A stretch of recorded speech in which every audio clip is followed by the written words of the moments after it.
বিসমিল্লাহির রহমানির রহিম। আবার হাজির হলাম মাই রূপ গার্ডেনের পক্ষ থেকে আরেকটি নতুন ভিডিও নিয়ে।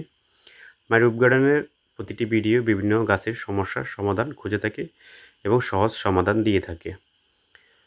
তো যারা আমার চ্যানেল নতুন অবশ্যই চ্যানেলটি সাবস্ক্রাইব করে পাশে থাকবেন এবং ভিডিও যদি আপনাদের উপকার আসে একটি লাইক দিয়ে যাবেন এবং শেয়ার করে সবার মাঝে পৌঁছে দিবেন।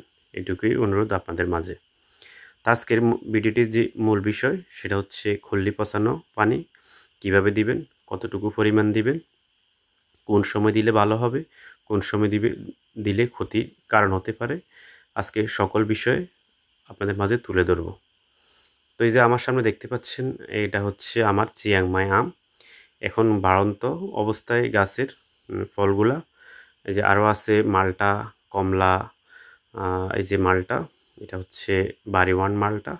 দেখেন মার্বেল আকৃতির সাইজ এবং তার চেয়েও কিছু বড় হয়ে গেছে। তো এই সময়টা গাছের প্রচুর পরিমাণ ক্যালসিয়ামের প্রয়োজন, বিভিন্ন খাদ্যের প্রয়োজন। এই সময়টা যদি খাদ্যের সঠিক জোগান না দিতে পারি তাহলে গাছের ফলগুলা ঝরে যেতে পারে এবং গাছের যে ফলগুলা এগুলা পুষ্ট হবে না, ছোট ছোট আকার ধারণ করবে। তো আমি যেটা খল্লি পচানো পানিটা দিব এটা গাছের জন্য বলা হয় সুপারফুড।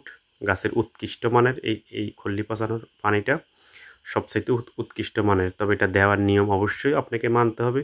যদি সঠিক নিয়মে সঠিক মাপকাঠির মধ্যে না দেন তাহলে গাছের সমস্যার সৃষ্টি হবে।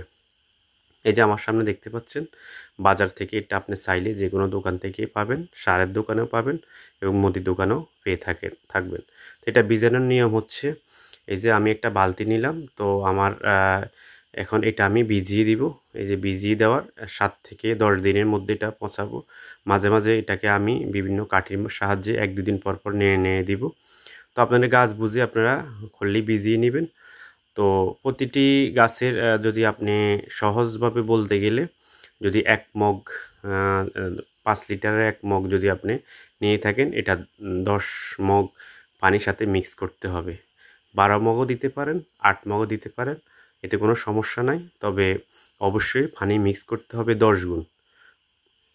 তা আমি এখানে 1 মগ দিয়ে দিলাম আর 1 মগের সমপরিমাণ আমি 10 গুণ পানি মিক্স করে নিব।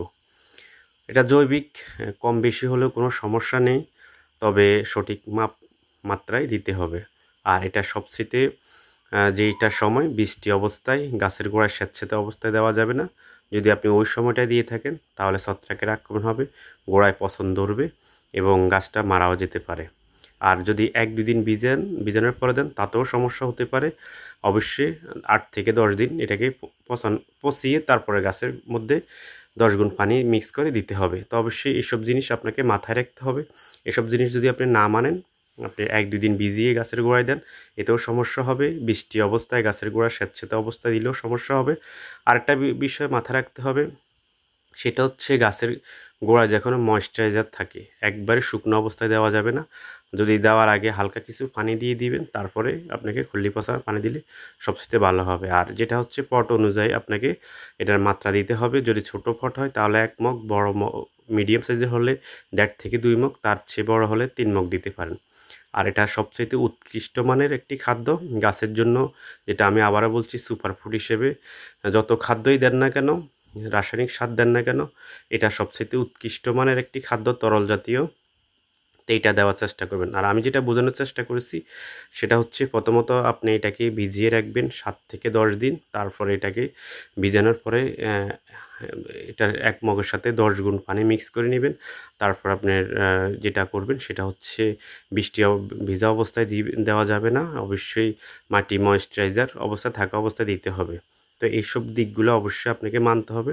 যদি এইসব দিকগুলো মানে আপনি গাছে দেন, গাছের উৎকৃষ্ট মানের একটি খাদ্য দেওয়া হবে। তো আশা করি আপনারা বুঝতে পেরেছেন এবং সঠিক নিয়মে